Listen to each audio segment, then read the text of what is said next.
Today on She Vets It, we're joined by Dr. Tiffany Tate. Dr. Tate is a veteran physician, author, playwright, radio personality, speaker, and a lifelong servant. Originally from Compton, California, her commitment to service began early through church-based outreach and has carried her through medicine, military service, and leadership in multiple spaces. She brings a unique perspective shaped by faith, discipline, and a deep sense of responsibilities to community. Continue to serve in ways that extend far beyond the uniform. Dr. Tiffany Tate, it is so good to see you here today. Welcome to She Vets It. Glad to be here. Happy to see you again. Haven't seen you since last year. So I know it's been last year. We had the opportunity to meet at the California State Military Ball. It was so awesome to be there. We were dressed all cute and fancy. I know when I had the opportunity to talk to you, you shared about some of the work that you're doing. And I thought to myself, oh my goodness, Dr. Tate, you have a story that I would love to share on the She Vets It platform, because here on She Vets It, I love to bring women veterans to come on to share their transition, especially for those who may not know their purpose. I want them to hear you and hear your story, because I think you have some things to share. Dr. Tiffany Tate, if you share about who you are and what you did in the military, and we'll go from there. Absolutely, absolutely. I am a native Californian, and you know what they say about California. California born and bred. When I die, I'll be California dead. And so that's right. And so I'm originally from Compton, California. And I went through public school here, and I graduated from UC Santa Barbara. And I went to medical school in Nashville, Tennessee at Meharry Medical College. And while in medical school, I joined the best branch, the United States Navy. Woo, woo. Go Army. I know you're the Army, but I'm biased. I love the Navy, love the ocean. And I joined the United States Navy. And I did my internship at Naval Medical Center San Diego. And then I went to serve the fleet. And I served as a general medical officer with the Seabees at Naval Ambulatory Care Clinic, Port Hueneme. During that time, we had the global war on terrorism. And I was recommended and recognized for my service and honored by the captain at that time. And it was a very interesting time because we had anthrax scares, and it was a tumultuous time during the global war on terrorism. And I lost some friends, as many people do during war. But I think it's important to remember who we are and why we serve and why we took that oath to serve the Constitution against all enemies, foreign and domestic. And I think we have to remember who we are and what this country means to us. And so once I completed my residency, once I completed my time in service, I went back to Tennessee and completed my residency at Vanderbilt in obstetrics and gynecology. And then I went into private practice. And then as a female veteran, you have all of these transitions in life. And I felt like a ping pong, California, Tennessee, California, Tennessee. I was married at the time. I had my daughter while I was in active duty military. And I have 2 children who are now young adults. But I think it's important how life hits you and how you transition in life. And I think my life has been filled with a lot of transitions during that time, because when I got out of the military, I think I was looking for something more. And you say, okay, you were a doctor, you were doing plenty, but you still want to do more, even though I was serving people, serving the public, serving my country. I'm a member of Alpha Kappa Alpha Sorority Incorporated, the first and the finest. And I was doing a lot of community service, but I still felt that there was still always more to be done. And I think always wanting to give, always wanting to serve. And I think it comes from the fact that I was raised in a single parent home. My biological parents struggled with drug addiction, and I was raised by my maternal aunt. And I think that sense of abandonment left me always with this sense of emptiness. Wow, I'm so proud you were able to go after your goals to become a doctor. I do wanted to talk about motherhood. And how did you juggle motherhood in the military? Well, playing the different roles, what advice would you give them? I will say that a lot of times we are intimidated mostly by ourselves and by our own fears. And fear, I always say, is false evidence appearing real. And sometimes you just have to do it scared. And don't let any ideals that you have internally stop you. And you have to just persevere and be resilient, because as a mom, we will make a way. And as long as you have your priorities together, and I can't tell you what your priorities are. For me, it was God, family, and everything else. And as long as you can have your priorities together, everything else will fall into place. Work will always be there. The good thing about the military is that you have that insulation, you have your sick days, and you can find that work-life balance because it is built into the system. And you just have to be able to communicate with your senior officers and let them know what is going on with you, and even be able to communicate with the medical people in your unit or your battalion, depending on what branch you're in, and let them know what is going on with you physically, mentally, and keep those lines of communication open. One point I also want to bring up is that there are also a lot of resources in the military for families that are not doing well and that are struggling as well. Because when I was in the military, I served on the case review committee for families who were struggling with abuse and who needed that type of support. So you can go to your unit and get that support as well. A lot of times people think that they need to suffer in silence, and the reality is that they don't. That support is there for them. I wanted to go next into family life balance. And it could be sometimes challenging for young mothers, young women veterans that have children in the military. What advice would you give them if they're trying to figure out how to balance military career and just regular home life?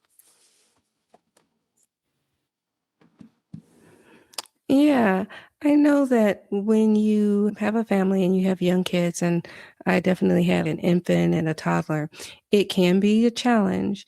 And I had to utilize daycare. And first, I utilized on base civilian care. And that was interesting to say the least, because there were some hiccups initially because the person who was watching my daughter loved to take her all around the base. And I would come back to the clinic and they were like, "Hey, I saw your daughter at the exchange." And I'm like, "Wait, you what?" She's supposed to be at the house because I wanted her to have like a home environment and to be picked up and held, even though I couldn't pick up and hold her. So I wanted her to be there. Needless to say, I had to switch her to like kinder care or something like that because her home-based care center would not keep her at home. But I think it's important to look into different facilities that you would like to have and that meets your individual needs. But when it comes to that, you want to make sure that you find something that's going to fit your budget, because right now we know that childcare is exuberantly high, and it was high then and it's still high now, and nothing. And so that is something that needs to change. But I think right now finding that balance is something that you need to rely on. Use your family, use your friends, because there's a proverb that says, the African proverb says, it takes a village to raise a child. And the reality is that it's true, especially if you are a single parent. I was raised by a single parent, and you need assistance, you need help, and it's okay to say that you can't do it alone.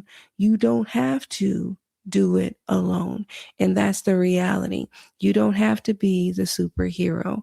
It's okay to let people help you, because when you have that help, it decreases your stress. And as I mentioned, stress kills, and you want some assistance to help you out. When you have that, your stress level goes down, your life expectancy goes up. So let people help you and have people volunteer. And if you can find some family, some friends, some nieces, some nephews, let them help you with your children or your child, and find a good daycare, a good babysitter to supplement you as much as you can. Oh my goodness, you said when your stress level goes down, your life expectancy goes up. That is a word. That is powerful. I hope somebody took that in because also be around people that is good for your mental health. Transitioning out the military, it could be very challenging. They say that the first year out of the military, we are 2.5 times more likely to die by suicide. And so a lot of times I feel that has to do with finding a purpose. And I think when you don't know what your purpose is, you tend to get lost because you're used to having guidance in the military. If you don't mind me asking, what was your biggest adjustment that you had to make getting out the military Mhm. and going into the civilian workspace? And so I think for me, given that I was being still staying as a physician, it was a little bit easier. But I think it was interesting because I was going from California to the South. That was definitely interesting, dynamic wise. I remember it was a benefit for me because of my military training. I was able to hold my tongue as a military officer because I was able to practice a lot of restraint. And I think it was a good thing for me because I remember walking into the operating room with my big badge that said MD, and I needed to consent a patient for an urgent cesarean section. And the nurse did not want to let me in the operating room. And she said, "Oh, it's only for physicians, and we don't let janitors in there." And I said, "I am the physician." And my badge said MD. And she just assumed that I was the janitor without looking at my badge. And it was a benefit because I had my military training and my military reserve that kept me and kept my tongue bridled at that moment. So for me, my military composure was a good thing, and it was a beautiful thing in that moment. I think a lot of times we as veterans can utilize the resources and the training that we have had in the military because it has helped us keep our composure when other people may have lost it. That is an excellent point. It's amazing how when we look at life and we look at these various transitions and we look at how difficult we make things for ourselves, sometimes we're not satisfied with the way we look, or we're not satisfied with how much we weigh, or we're not satisfied with how much money we make, or we're not satisfied with the house we live in, or we're not satisfied with the car we drive. But we should just be satisfied with the fact that we're blessed with another day of life, because every day is a blessing. That's why it's the present and it's a gift. And we have to look at it like that, because as we transition in life and as we change, every tomorrow is a chance to change yesterday. And that's the way I look at life. After I had my accident and I had 6 surgeries in over 2 years, and I was like on a scooter and a wheelchair and on a cane, and I wasn't sure if I was going to be able to walk. I used to do half marathons. I have like multiple medals. I have like over 15 half marathon medals. And I had to basically come back from that, and I had to reinvent myself. And I reinvented myself to become the author. I had to reinvent myself to become a podcaster. I had to reinvent myself to become an educator and teach the family practice residents. I had to reinvent myself to become the politician. And as long as you are willing to reinvent yourself. You can transition, but you cannot let yourself put you in a box, and you cannot let other people. So don't let people put you in a box, and don't let yourself put you in a box. Yes. Dr. Tanya Crabb, who I interviewed recently, she said the first battle starts with yourself. And sometimes it's not always society. Sometimes it's ourselves and how we think about ourselves. And that's why I always say, before you let other people define you, define yourself. You need to define yourself because Absolutely. there are going to be people that's going to have an idea who they think you are, but you need to know who you are. I want to talk about is what values or skills from your military service still guide you in your personal and professional life today? Honor, courage, commitment, and integrity. And those are key. They've been key throughout my medical practice. They're key to my political campaign. And I think that they will be key throughout my life. As a Christian, as a mom, as I parent my kids, I think that it is key to how I govern myself and how I interact with people. There's a book called The Four Agreements, and it's really small. It says how you should be impeccable with your word and how you should just govern yourself.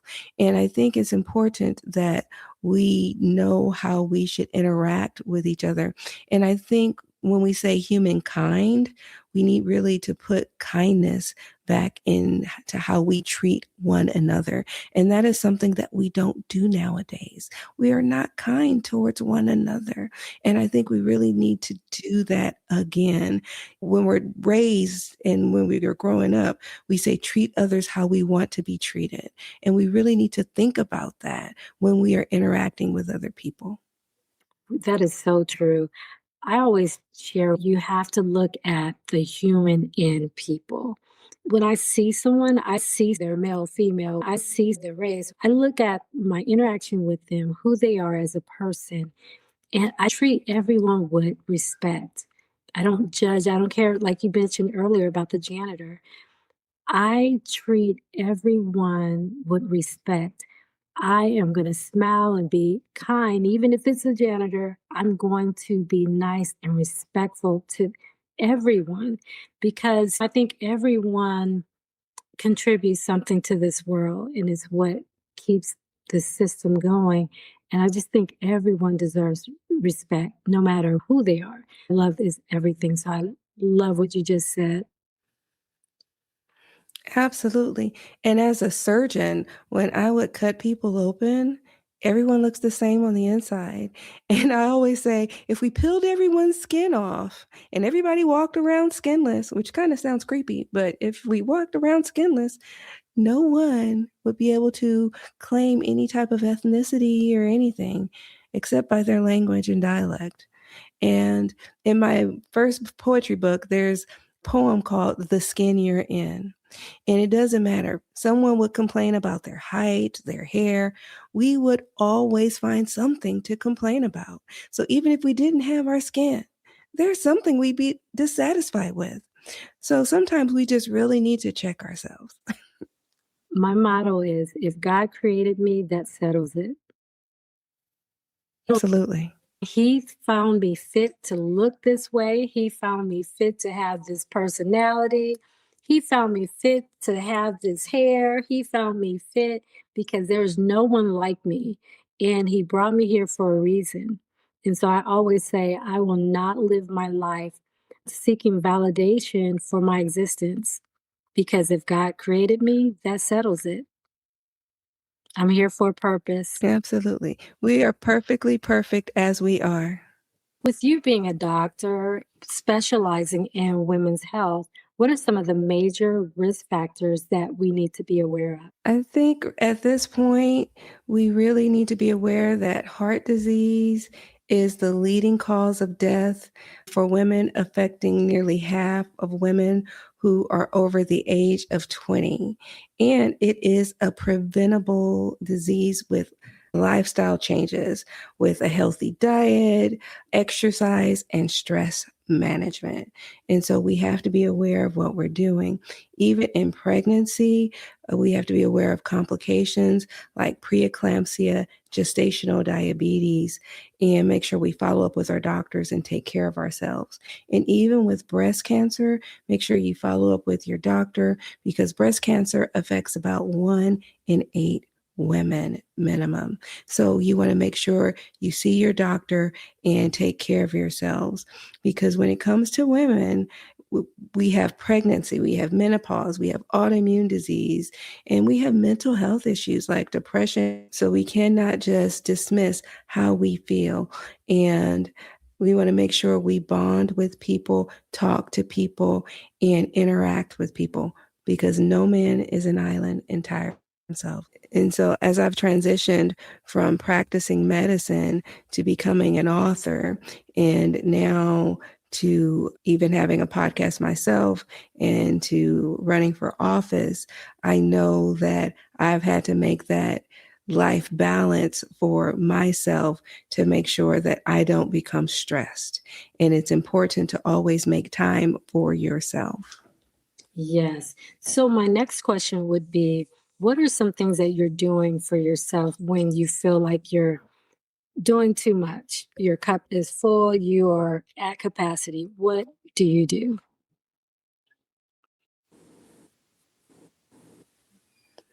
Whether you go for a walk around the block, whether you meditate, whether you journal, whether you watch a movie, whether you listen to music, you have to find out what brings you solace, what brings you peace, and what makes you comfortable and what makes you relax. It could be staying at home. It could be spending time with friends. It could be going to church, going to a concert. Whatever brings you relaxation, just do it. Yes. You talked about being an author. Let's talk about your books and what took you in that journey to write. I had an injury and I underwent 6 surgeries over 2 years and I had to stop practicing. So now I volunteer to teach the family practice residents. And I wrote my first book called Poetry 108 Poetic Flows on Life, Love, and Religious Issues. And then I subsequently wrote 3 children's books and soon to be fourth. The first teaches children about bad touching, and it's called Bad Touching. It teaches children how to protect themselves and it helps them speak up and speak out. Little Engine Mia teaches children about bullying and how to support each other. Money Matters teaches children about saving, tithing, and investing. And I have another book about to come out this year called Perfectly Perfect. It teaches children about healthy eating and body image. My goal was to make the world better, one book at a time. Oh, I love it. I feel like your book should be in every childcare center, school. Those are great topics. Now you have taken on a big project, something that is near and dear to you. You want to go into detail? I think everyone has something to give to this world. We just have to figure out how and get in where we fit in. And as a veteran, I know if I can do it, you can do it too. And we have already given so much by giving of ourselves and serving this country. We can continue to give even when we leave service. So now I am taking a pivot and running for political office. You can learn more at votedrtate.com. I decided I took an oath to the Constitution and I want to make California a better place. I want to make my district a better place. I want to help students. I want to help families. I want to improve the economy. And I want to help my fellow veterans because I think at this point, we need someone to speak up and speak out on our behalf. And we are not being adequately represented. And there's nobody who's going to help a veteran better than a disabled veteran like me. I need to get out there and fight on behalf of the people because I was not always a doctor. I grew up poor. I'm originally from Compton, and I know what it's going to take to help turn this city around, to help turn this state around, and I'm willing to put in the work. I'm used to working 40 hours in a 24-hour day, and I'm ready. So visit votedrtate.com, VOTEDRTATE.com. Learn more about me and support me so that I can support the state of California. Awesome. I love that.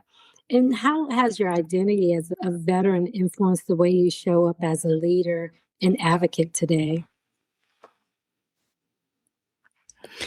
I think as a veteran, I'm able to look at situations and evaluate them from different perspectives. Because as veterans, we don't just have snap judgments, we look at things from the perspective of everyone and we say, okay, how is this going to affect multiple people and not just how is this going to affect me?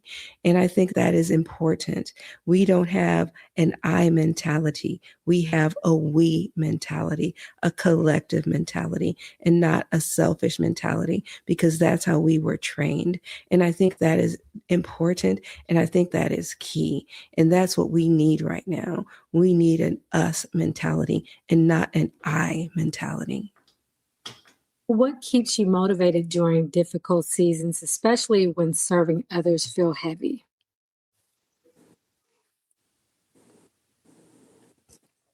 When you look at right now, we have a lot of people who get caught up in the selfies, and I love a good selfie. It can't just always be about me, and it can't always be about I. At some point, it has to be about us and we. That's the only way we're going to move forward. What do you do for fun just outside of writing and political arena and advocating? What are some things you like to do? I love to travel. And for New Year's, I actually was treated to a trip to Belize. And I did something I never thought I would do. I swam with sharks and I was not in a cage. And right. But I think that's good because you want someone fearless who is willing to do something dangerous. And but they were nurse sharks. And I thought it was interesting because if you would have told me last year or even 5 years ago that I would swim with sharks, I said I would have told you you're crazy, and that's not true. But they're nurse sharks, and nurse sharks allegedly only eat dead things. But yes, I swim with sharks. But I think that's symbolic. Because I'm ready and willing to go and fight the good fight and swim with the sharks and do what is necessary and do what needs to be done on behalf of the people. Because you want somebody who's going to get in there and fight hard. And that's the good thing about veterans that whether we are advocating for others, whether we're in the political arena or even just in the workplace, we have this resiliency, this we're very courageous. We tend to not fear much. And I think that's what makes us very successful in whatever we do. I was just sharing with someone not long ago that veterans, we really keep the economy going. If you really think about it, some of the major corporations are veteran owned, ran owned. You think of the founder of Nike, you think of FedEx, you think of Walmart. They were all started by veterans. And so it's something to say about a veteran. Whatever we touch turns to gold. We are really more about serving. We serve in the military, but we always find ways where we can serve outside. And it's always about the team, it's about others more than it is about ourselves. So I love what you're doing. I definitely wish you the best in your endeavors, your political endeavors. And I know you'll do a great job. So I'm so proud as a woman veteran that you're able to go out there and do that thing. So I appreciate you. Thank you. Thank you for your words of encouragement and thank you for your words of support. And I want to challenge every veteran, get in where you fit in and do it afraid. Yes, I heard on the other side of fear is everything you ever wished and hoped for. So a lot of the times the things that are holding us back is fear. And sometimes we don't know unless we just take that step and just make it happen and you'll be so surprised on what's on the other side. Absolutely. Absolutely. And I will tell you one strange quirk about me is I have sung happy birthday all across the globe in various countries to random strangers. Oh, that is That's my thing. I love that. And so when I see you next time, I'll sing you happy birthday. Oh, yes. You know what? My birthday's in February, so that will be awesome. Yeah, yes, I would love that. I want to thank Mm. you so much just for being a guest on She Vets It. I always say you could be any other place, but you choose to be here, and I do appreciate you. Thank you for having me. It has truly been a blessing. And I hope my words has encouraged a fellow veteran to get up, get out there, either write that book, start that business, run for office, volunteer, get involved, and just do it. And if you're afraid, do it afraid, but don't be afraid. Just get moving and immerse yourself. Amen. I have enjoyed this conversation. I'm so glad that you were able to fit me in your busy schedule and come on She Vets. And I am so happy for you as you pivot into serving the communities out in the state of California. So, again, I wish you nothing but the best. And thank you so much for being here.